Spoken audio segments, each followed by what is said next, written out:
Imagine for a moment it's 2 a.m. You're in your car. You come to a stop sign.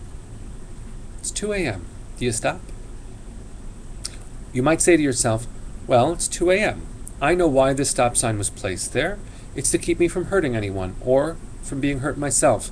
It's 2 a.m. There's no one on the street. Do you stop? You understand the rule. You respect the rule. You understand your context. You have eyes. Do you stop? There are rules that have rationales. There are rules whose rationales are presented either explicitly or it's just understood. Well, the Torah has rules like those as well. It's called mishpat, a rule that makes sense, whose rationale is presented. Well, what if you are looking at a different kind of rule? What if you're looking at a rule that has no explicit explanation? Some people say that kashrut, keeping kosher, is based on health or other explainable things. Well, that's not the case. Torah presents kashrut as something you do. Think about children. Sometimes they are told, clean your room because that's how you lead an organized life, that's how you'll be able to find your clothing. But in the end, sometimes a parent does say to a child, clean your room, period. Clean your room because I said so. But there are other times where the rules that have no good explanation, that could be seen as based on authority, are actually based on love. The beginning of our final parsha, we read two this week, Behar and Bechukotai.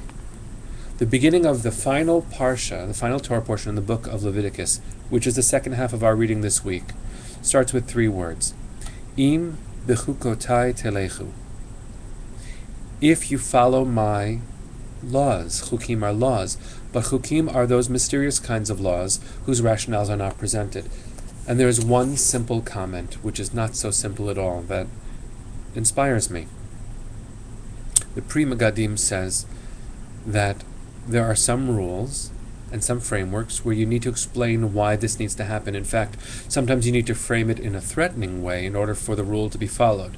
Stop at this stop sign or you'll get a ticket, even if it's 2 a.m. But the Pri Megadim says that the reason why the closing of this book, the closing of the book of Leviticus, begins with Im Bechukotai telechu. If you will follow my chukim, is because there are other kinds of rules that you just do because you love the person or the other who asks you to do them. In a famous scene, in a not-so-famous movie, The Breakup, Jennifer Aniston and Vince Vaughn have broken up, have gotten together, have broken up, and finally, at one climactic scene, Vince Vaughn's character turns to Jennifer Aniston's and says, "What do you want from me?" And Jennifer Aniston says, "I want you to want to do the dishes." And Vince Vaughn says, "Why would anyone want to do the dishes?"